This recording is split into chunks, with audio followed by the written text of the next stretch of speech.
I told Brittany to wake me before we crossed into New Mexico. We've been driving all day and all night, and much has changed since the last time I entered this place. For one, I am 22 and a half, and not just 20 3/4, and my hair is mostly blonde and long. That May, I chopped it all off because I was scared of what a summer in the mountains would do to tangle it. I miss my hair, I told my mother, as she drove through the winding roads with white knuckles on the steering wheel. I memorized those roads in my mind later, and they merged into the spaces of my most beautiful dreams. "It'll grow back," my mother answered. "Now eat, baby." But I didn't. Instead, I played with the flat ends of my freshly cut hair and looked out the window without realizing what powers some mountains and some freedom could hold over a 20-year-old girl. Most people don't know much about the land of enchantment. They underestimate her, and I think that's what makes her so magic. She has a spell that lovingly spoon-feeds poison into my open mouth. She paints a stain in my heart I cannot carve out, no matter how deeply you reach into my chest. A part of me believed that she wasn't so magic after all. It was just the people I loved that made it so.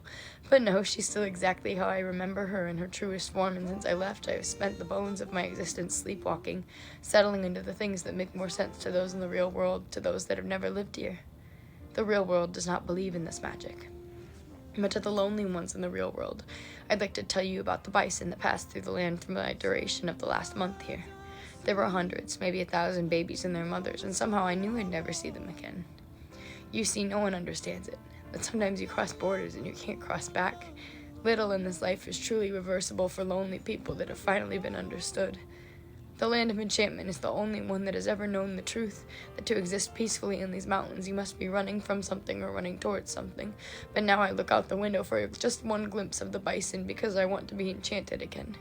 I remind myself that just because I cannot see the bison does not mean they do not exist, and they have been here existing all of this time, long before me and long after me. "Abby, we're here," Brittany says, but for some reason my eyes have already opened, swimming with all the things I didn't get right, and all of the things that I'll never get back. The land of enchantment herself must have whispered in my ear and greeted me with a hello to wake me from my slumber. And yet part of me thought everything would be so different because I am different, but the rocks all look exactly the same through my aging eyes. The only thing that is certain is that I will never be the same. For one, I am awake, and my hair is tangling now.